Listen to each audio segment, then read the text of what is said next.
Hello बच्चों, welcome to my YouTube channel दीदी की कहानियाँ में।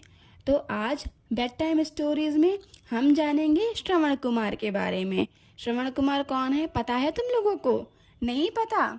तो चलो फिर शुरू करते हैं। ये बहुत पुरानी बात है, मतलब बहुत ही ज़्यादा पुरानी, रामायण के समय की बात हम बता रहे हैं तुम्हें।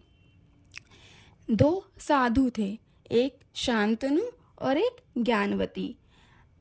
शांतनु और ज्ञानवती का एक बच्चा था, श्रवण, जिसको हम लोग श्रवण कुमार के नाम से जानते हैं। ठीक है। शांतनु और ज्ञानवती देख नहीं सकते थे। हाँ, बेचारे ब्लाइंड थे, देख नहीं सकते थे।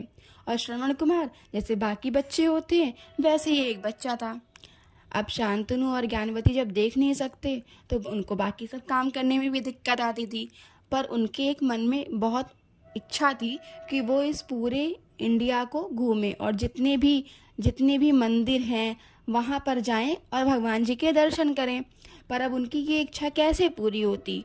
क्योंकि जब वो देख नहीं सकते, और पहले के ज़माने में ऐसा तो था नहीं कि बस चल रही है, ट्रेन चल रही है कि कहीं भी बैठ के हम चल दिए, है ना?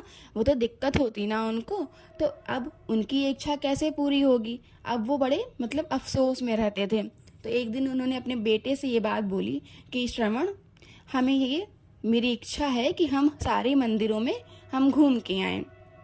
श्रवण कुमार भी चिंतित हो गए कि वो कैसे अपने मम्मी पापा की ये इच्छा पूरी करें। उनके मम्मी पापा ने उनको इस जीवन में आने को दिया, उनको सारी चीज़ें दी, खाने को देते हैं, कपड़े देते हैं। अब उनके मन की भी इच्छा तो पूरी करना श्रवण कुमार की एक वो धर्म था। ठीक है। तो उन्होंने सोचा कि अब उन्होंने अपने मम्मी पापा से बोला कि ऐसा है, आप टेंशन मत लीजिए, मैं आपको जो है ये पूरी दुनिया घुमाऊंगा। अब ये कैसे वो करेंगे? तो उन्होंने एक तरकीब निकाली।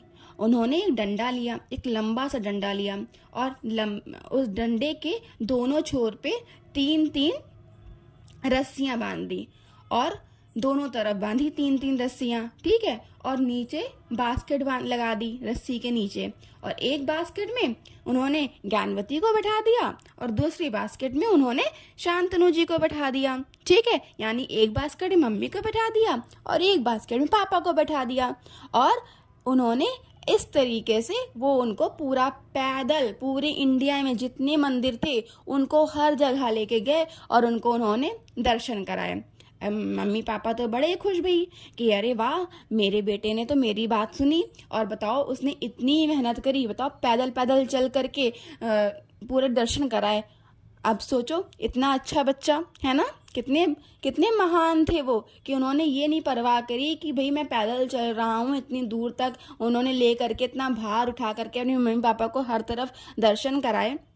तो इतना अच्छा बच्चा कहाँ मिलता है ना? तुम लोग हो अच्छे बच्चे, मम्मी पानी लाने को बोलती हैं तो क्या तुम लोग एक बार में उठ के चले जाते हो, पानी ले आते हो? अब ये तुम लोग खुद सोचना। ठीक।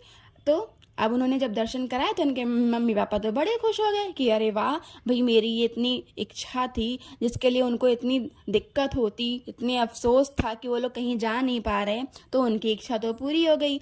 अब वो लोग बड़े खुश कि हाँ भगवान जी, हम के उन्होंने दर्शन कर लिए, सारे सारे मंदिर उन्होंने घूम लिए। ठीक है। लेकिन अब सब कुछ अच्छा हो तो कुछ ना कुछ बुरा भी होता है। ठीक है।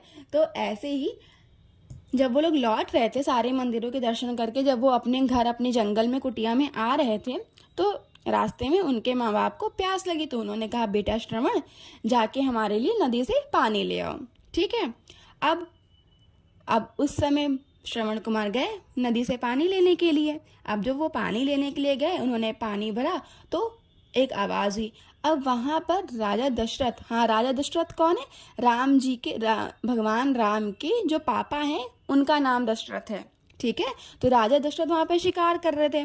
उनको लगता है कि कोई जानवर यहाँ आ गया है नदी के किनारे, और उन्होंने तीर छोड़ दिया। अब वो तीर श्रवण कुमार के सीने में जाके लगा और वो वहीं पे गिर गए।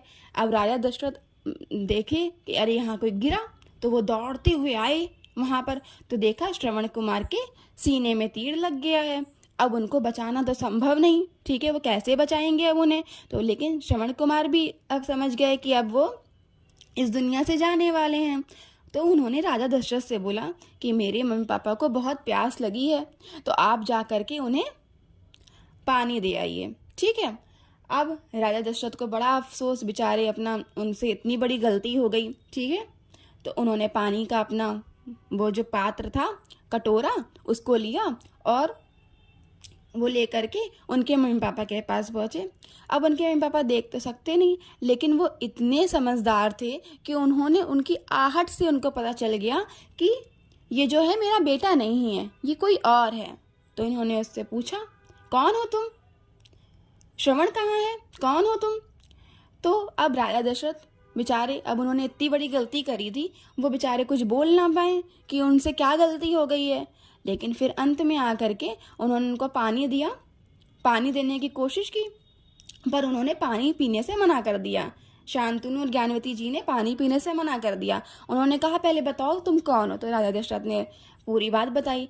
अब ज्ञानवती और शांतनु दोनों फूट फूट के रोने लगे और रोते रोते उन्होंने श्राप दिया कि तुम्हारा जैसे तुमने मेरे बेटे को मुझसे दूर किया है, ऐसे ही तुम्हारा बेटा भी तुमसे दूर जाएगा।